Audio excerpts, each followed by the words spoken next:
শুভ সন্ধ্যা আপনাদের সবাইকে জানাই। এখন বাজে হচ্ছে 6:32। তো আমি একটু বাইরে এসেছিলাম ব্যালকনিতে। তো এত সুন্দর দৃশ্যটা দেখে না আমার খুব ইচ্ছে করলো আপনাদের সাথে একটু শেয়ার করি।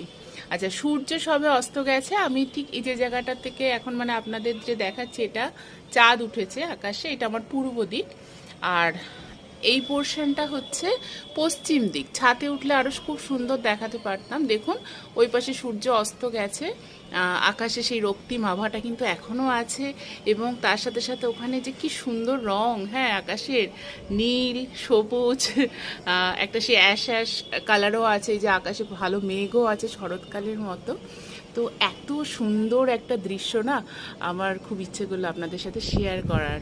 আসলে চোখে যা দেখছি, বারবার বলি যে ক্যামেরায় ঠিক অতটা আসে না, কিন্তু এত সুন্দর লাগছে যে কি বলবো, মনে হচ্ছে যেন সত্যি স্বর্গের, আমরা সাধারণত স্বর্গের যেরকম ভিডিও বা ছবি সিনেমায় দেখে থাকি, মনে হচ্ছে যেন আকাশটা ঠিক তার মানে সেরকমই লাগছে।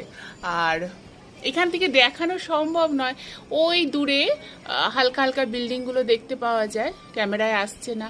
ওটা হচ্ছে শ্রীরামপুরের অ্যালকো।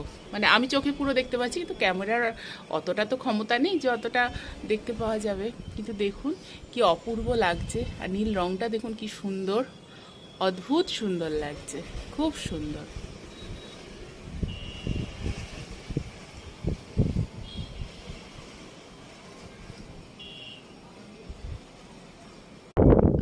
এটা হচ্ছে আমাদের ছাদ থেকে দৃশ্যটা। আমি ব্যালকনি থেকে ভিডিও করছিলাম, কিন্তু এত সুন্দর লাগছে আমি ঠিক বুঝতে পেরেছি যে ছাদে কতটা আরও সুন্দর লাগতে পারে। তাই আমি দৌড়ে দৌড়ে ছাদে চলে আসলাম। দেখুন এটা পশ্চিম দিক, কি সুন্দর লাগছে না, শুধু মনে হয় তাকিয়ে থাকি, অপূর্ব লাগছে। সন্ধে হব হব, আর ঠিক এই দৃশ্যটা চোখের সামনে। আকাশে খুব ভালোই মেঘ আছে, ঝড় বৃষ্টি এক্ষুনি আসবেও হয়তো। এই দিকটাতে আমাদের গঙ্গা, হ্যাঁ, তো সেই দিক দিয়ে খুব ভালো একটা কালো মেঘ রয়েছে। আর এই যে চাঁদ উঁকি মারছে, অপূর্ব সুন্দর একটা সিচুয়েশান এখন আর কি।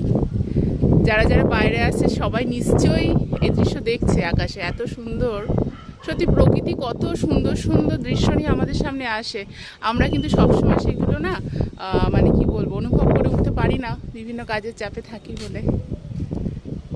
আপনাদের কেমন লাগলো অবশ্যই জানাবেন।